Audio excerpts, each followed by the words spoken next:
Isa Lima.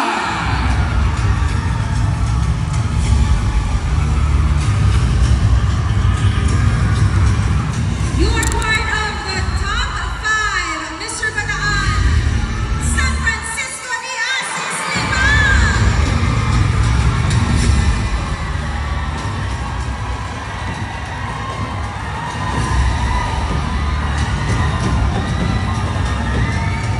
Huwag ka na kabahan dahil parte ka rin ng 5 mga magiging na kandidato. Mr. Bataan, Orion!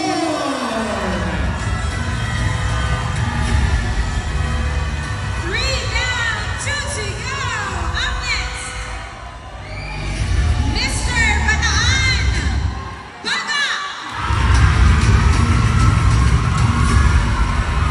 And to complete our top 5 finalists for tonight, yes, it's you, Mr. Bataan, Orion!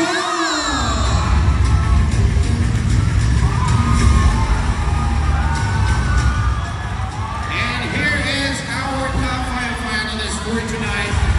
Again, mga kaibigan, let's show some love to the candidates who didn't make it to our top 5. Congratulations, gentlemen. To the rest of our candidates, of course, their journey does not end here. They have represented their municipalities with pride and honor. They are now going to head on backstage as we, of course, continue on our search for Mr. Bataan Men of Valor 2026. Yeah, let's chill down a little bit, people.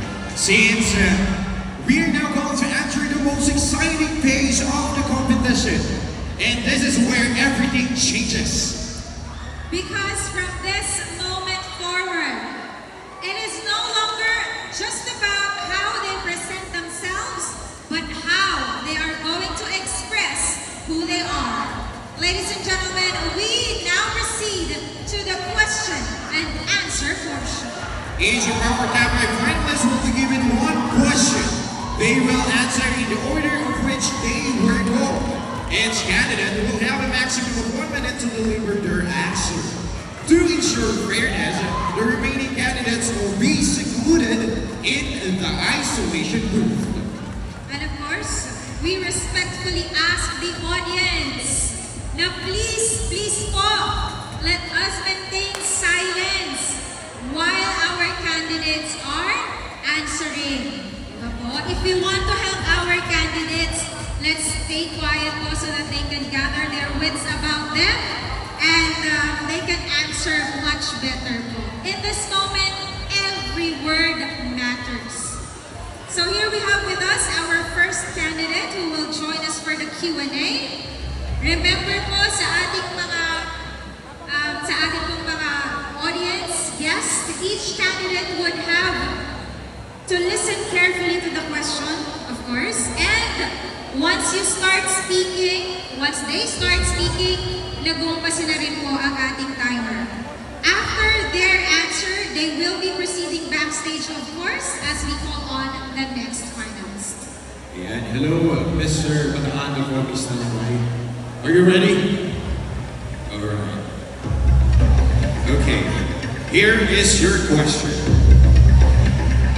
Bataan is known as the lalawigan ng bayani at Manala. As Mr. Bataan Men of Valor, how will you live up to this legacy of courage and righteousness in your life and advocacy? Again, Bataan is known as the lalawigan ng bayani at Manala. As Mr. Bataan Men of Valor, how will you live up to this legacy of courage and righteousness in your life and advocacy? Gagamitin ko po ang plataforma na ito upang maimpluwensyahan ko ang aking mga kapwa-kabataan at ganoon na rin ang aking mga kapwa-kataenyo upang ipagpatuloy ang pagiging kung sino tayo. Dahil ang ating pinagmulaan ay isang kahanga-hanga. Dahil tayo ay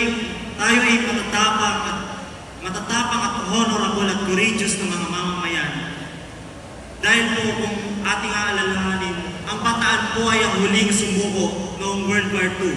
At para po sa akin, na kabataan ay ang pagpapatuloy ng ating pinagmulan. Kung aking pong i-influensya ng aking mga kapwa kabataan, makakatulong po ako na mas panatilihin ang kung sino man at kung ano man ang pinagmulan natin. Yun lamang po. Maraming salamat. Thank you very much, Sir, for Mr. I like his answer about the, advocacy about the youth. Kung gaano ka-importante ang mga kabataan sa ating lipunan. Talagang lalabas ang advocacies and how smart our candidates are dito sa kwarta ito. And sure, good luck rin sa ating judges because I'm sure it's going to be equally hard for them as well. Let us call the next candidate. Also from Liman, Mr. San Francisco Yasisi. Wait lang, partner. I just want to remind you, you need to maximize your answer for 1 minute. Okay? All right, partner. Proceed. This is your question. Bataan is known as the lalawigan ng bayani at banal. As Mr. Bataan, man of valor, how will you live up to this legacy of courage and righteousness in your life and advocacy? Once more, Bataan is known as the lalawigan ng bayani at banal. As Mr. Bataan, man of valor, how will you live up to this legacy of courage and righteousness in your life and advocacy? Sabi nga ni Rizal, ang kabataan ay pag-asa ng bayan. Ang aking advokasya ay Youth Education for Stronger Tomorrow upang matulungan ang mga tulad kong kabataan at estudyante na nahihirapan sa pag-aaral dahil sa kakulangan ng gabay at suporta galing sa kanilang magulang. Dahil naniniwala ko na ang edukasyon ay ang susi para sa kanilang kinabukasan. Dahil ang edukasyon ay isang armas na kailanman hindi mauubos ang balak.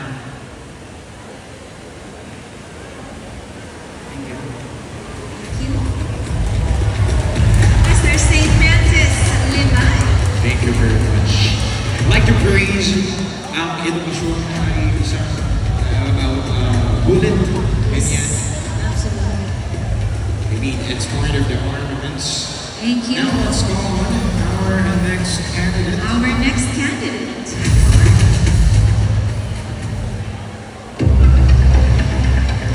Two down, three more to go. Let's have our next finalist, Mr. Bataan. Alright, Mr. Bataan Oriona, I would like to remind you that you need to maximize your answer for 1 minute. Right? Here is your question. Are you ready? Yes, I'm ready. Alright. Said it with confidence. Bataan is known as the lalawigan ng bayani at banal. As Mr. Bataan, man of valor, how will you live up to this legacy of courage and righteousness in your life and advocacy? Once again, Bataan is known as the lalawigan ng bayani at banal. As Mr. Bataan, man of valor, how will you live up to this legacy of courage and righteousness in your life and advocacy? Your 1 minute starts right now. As one of Mr. Bataan's men of valor, I will live up his legacy of righteousness and courage by standing for my advocacy. Inclusive education. Bataan is a peninsula. It was a stronghold during the Battle of Bataan. Our heroes endured that march with courage and faith. That's why our province, Bataan, is called Lalawigan ng Bayani at mga Banal. And their bravery reminds me that standing for others is a mark of true heroism. And I will undoubtedly do it. I will fight for my advocacy. Because inclusivity is not an option. It is the heart of education. Yes. Thank you very much. Thank you. Inclusivity is not an option. Thank you very much, Mr. Bataan. Mukhang satisfied naman. Yes. means that we need to respect each and everyone. Yes. Respect because respect. Now let's go on our next candidate, Mr. Bataan Bagak. Mr. Bagak, I would like to remind you that you need to maximize your answer for 1 minute. Alright? Now the question will be given to you. Mr. Bataan Bagak. Bataan is known as the lalawigan ng bayani at banal. As Mr. Bataan, man of valor, how will you live up to this legacy of courage and righteousness in your life and advocacy? Again, Bataan is known as the lalawigan ng bayani at banal. As Mr. Bataan, man of valor, how will you live up to this legacy of courage and righteousness in your life and advocacy?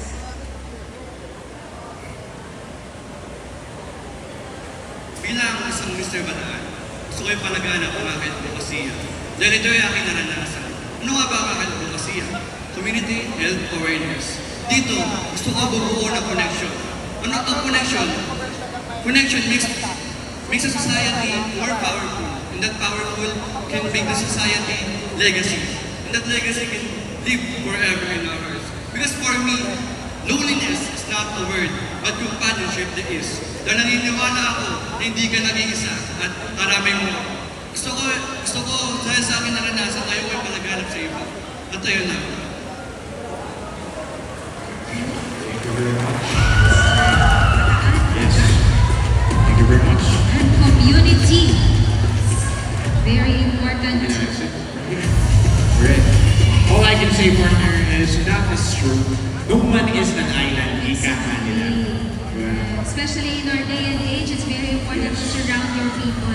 Diba? Surround yourself with people na positive influences and of course those who can help you. Yes, if there's a struggle, there is unity.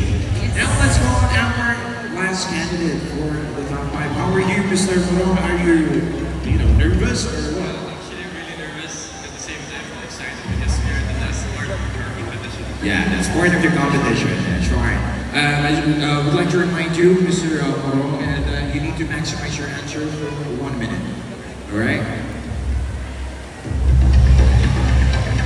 Here's your question. I will repeat it twice. Bataan is known as the lalawigan ng bayani at banal. As Mr. Bataan, man of valor, how will you live up to this legacy of courage and righteousness in your life and advocacy? Once again, Bataan is known as the lalawigan ng bayani at banal.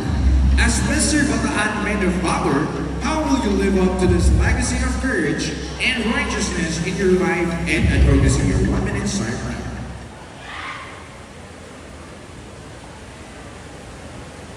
I advocate the banning of single-use plastic, and I live up to that because I am true to my values by advocating this advocacy. And I believe that the lalawigan, Bataan is very known for the lalawigan ng bayani at banal.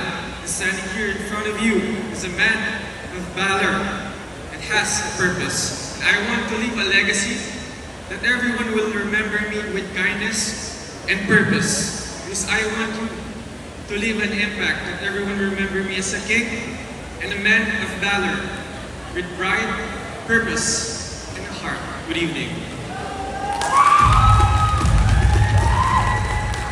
Maraming salamat. You said it with elegance. Okay, thank you very much. Thank Ms. you, Bataan Mr. Moro. Bataan Moro. How about a round of applause for our top Let's show 5? let's show some love in them. Yes. That was something truly powerful tonight, Lloyd. Moments like this remind us of why this